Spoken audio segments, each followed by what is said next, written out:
Arch Control, PAL 83, how do you copy? Previously on American Warriors. I'm Mike Brock. I'm a retired Marine colonel. I served 26 years. I'm a veteran of Vietnam, Desert Shield, Desert Storm, and Somalia. I arrived in Da Nang and I was sent down to a hotel company, 2nd Battalion, 1st Marines. I was the 3rd platoon commander. We were in what was called booby trap heaven. Traumatic amputation of the leg is what usually happened. Emergency medevac, ASAP. The months ahead look grimmer than ever. Same range you're at right now, however, I want you... We went out in the main channel of the river, 500 yards or so, and about 5 or 6 of them opened up full automatic, and you could see the bullets impacting in the water. So I started yelling, shoot back at the bullets coming through the water. It is a solemn responsibility. It's just landing right now, Tom, on the south lawn of the White House. Got a phone call, and they said, "Where are you? Don't you know what's going on?" I said, "No, I don't." And he says, "There's a war going on.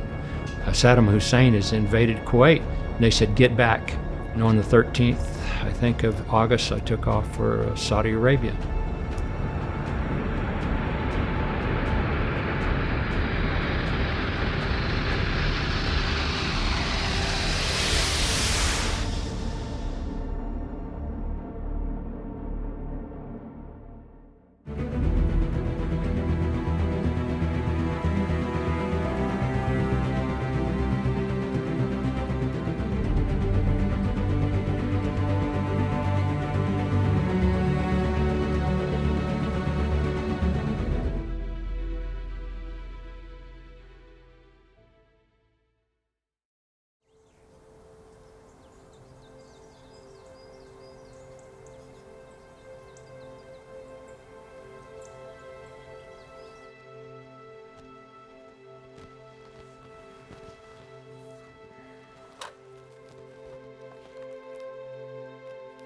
This is Desert Shield, Desert Storm.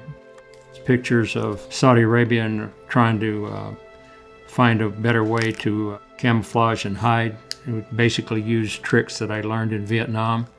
2 of the pictures you can see where they are, but there's a 3rd one here that you can't tell what it is or where the position was, and that was the point of doing that. I managed to get us Chenoweth, basically Baja racing cars, and we mounted machine guns and rockets on it, and it really proved to be very effective because it was fast. From a distance, it looked like a camel. And then this is when the Battle of Khafji took place, and we destroyed a lot of their equipment. This picture is of where the Iraqis set the oil fields on fire and basically polluted it.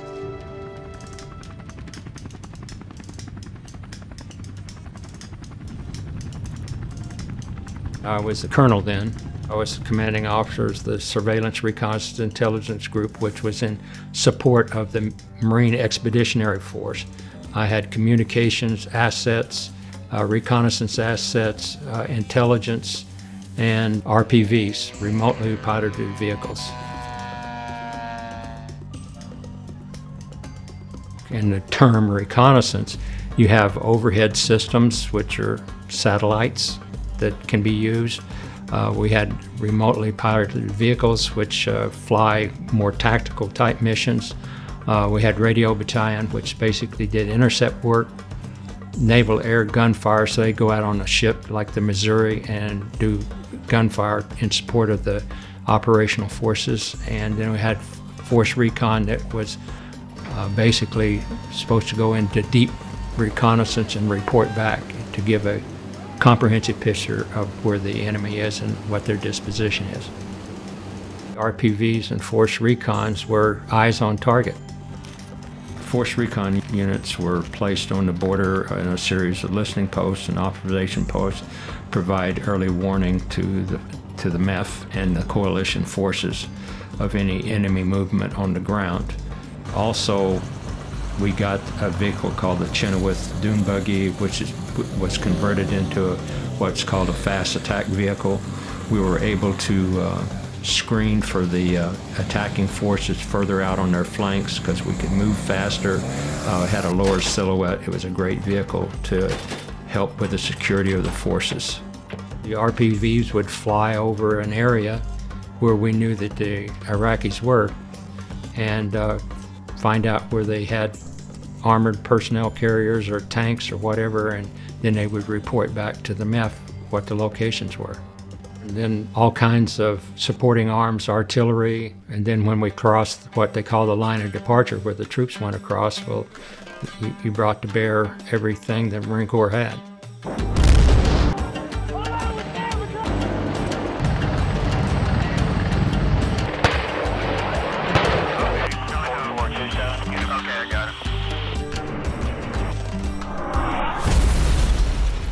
Our area of responsibility was from the coast inland quite a ways, and we're flying over to look at where they had air defense systems. And in one particular mission, we had an RPV flying over, and you could see the looked like a Deuce 23-4, which is a machine gun, an aircraft machine gun, and the guys ran out and they had their hands up trying to surrender to the RPV, which was basically nobody was in it.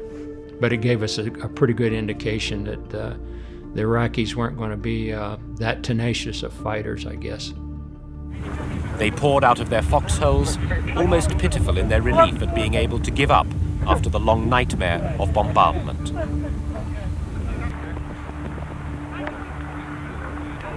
We'd crossed the line of departure, and 3 days later it was over. They basically surrendered. The MEF, Marine Expeditionary Force, got there in August, and we started redeploying, and some of us came out in March, and I think we were completely out by April or May. Not only help liberate Kuwait, you helped this country liberate itself from old ghosts and doubts, and when you left, it was still fashionable to question America's decency, America's courage, America's resolve, and no one in the whole world doubts us anymore.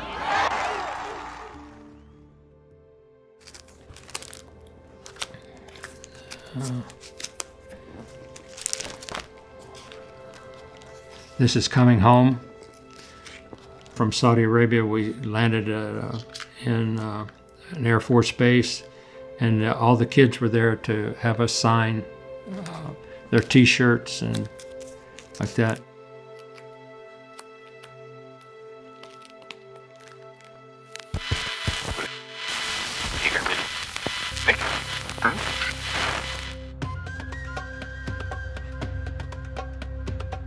Well, now that relief operations are reaching deeper into the countryside in Somalia, it is clear that the scale of the famine there is even worse than we thought. It is always the very young who suffer most in famines like this. Aid experts say a quarter of all Somali children under the age of 5 have already died. The rest face a precarious future. Basically, you had about 5 warlords, Adid, Ahmadi, Yusuf, Jess, all fighting for control of Mogadishu or the country, and they were taking things from one tribe to the other, and people were just suffering. So it was decided that we should go over there and make sure that people got fed and got treatment for illnesses and so on and so forth to relieve the famine. We went over, and the 1st Marine Expeditionary Force, I was on the staff as the G2, which is the intelligence officer. When we first arrived in Mogadishu, we landed at the airport, which had been an international airport. I didn't have my vehicle there, so I basically hitched a ride on a basic what they call a deuce and a half truck. And there was a Marine with me, and we were sitting in the back, and he said, "What's that smell?" And I said, "That's rotting bodies."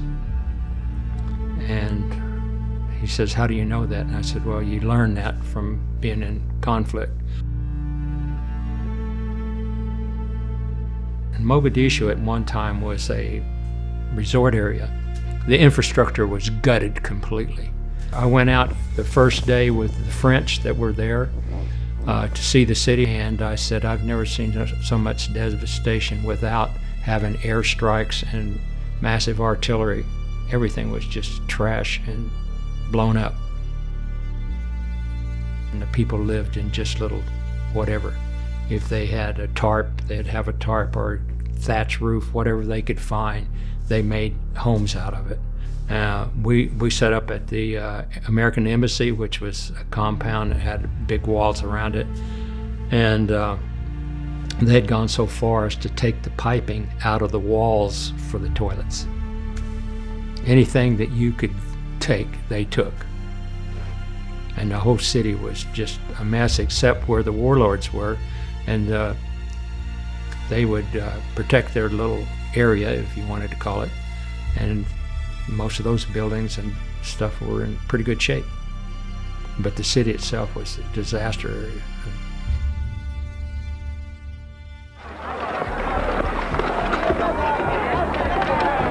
Go, get back! Get off!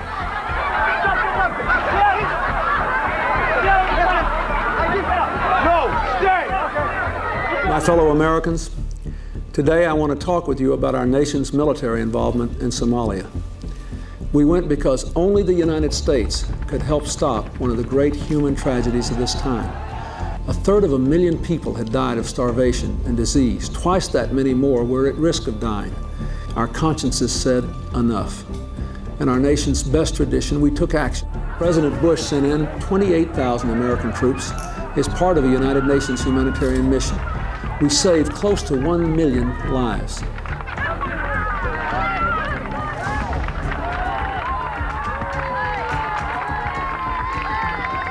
We were there from December through May. Based on my personal experience, go out, they were very thankful that we were there to help them. Because we had set up places for, you had kids coming in with distended bellies. I mean, they were starving. And we'd set up hospitals for them. And we had international organizations, Doctors Without Borders. I mean, you name it, there were people coming in to help. It wasn't just the Marines and the Army. Toward the end, we were just a few days from coming home, and they came and told me that Diane was sick. I said, I know that, but she's a tough Marine wife. She can hang on there for 3 days. And they said, no, that's not the way it's going to work. You're leaving. And I came home, and she had a blockage on her kidney. Thought it was cancerous because she had had thyroid cancer, and scared the living bejeebus out of me. And to be honest with you, that's when I had an epiphany, and I said, I think it's about time I start thinking about something else.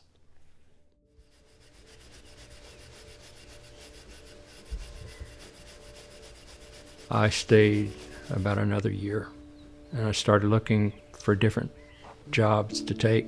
Looked at what options we had in the Marine Corps, and they had told me to go back to Washington, D.C., and I said, no, that's not in the cards.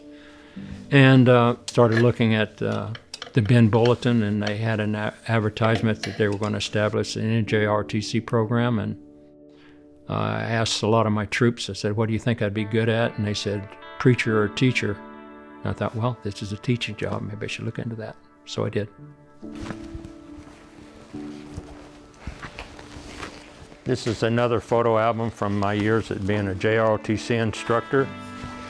We have letters from different organizations, newspaper clippings, some of the awards we received. So we usually took the kids down to San Diego for training at Coronado Island with the Navy SEALs and the Marines. And this was one of my favorite pictures. This is of a girl that was so scared to even go up there. I finally got her to rappel down just normal style, and then she went back up and did Australian style, and then she'd run ahead of me to get in line to go up and jump off. They did water survival training, obstacle courses, teamwork events, and some of these are just drill meets where we were. This is a mini boot camp that we ran. These are all active duty Marines. Some of them were former cadets. Cold weather training and how to survive in the cold. This one was a lot of fun. We took the kids up and took them on an endurance training. This is where I took some of the best kids that wanted to go as fast as they could, So we did a force march. That's Ashton Eaton, who later became an Olympic champion. Oh, this job, one of the best things I ever did in my life. Well, in the Marines, as I told you earlier, I learned about responsibility, accountability, and integrity. It also taught me how to set standards, have goals and objectives, and what I try to do is impart that to the kids.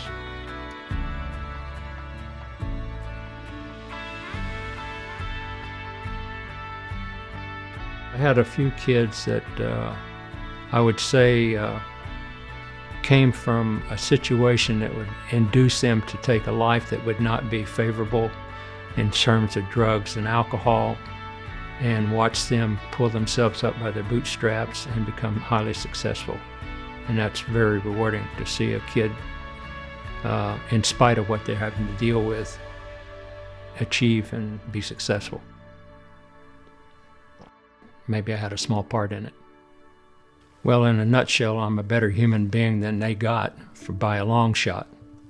I learned a lot about responsibility, accountability, and being ethical about what you do.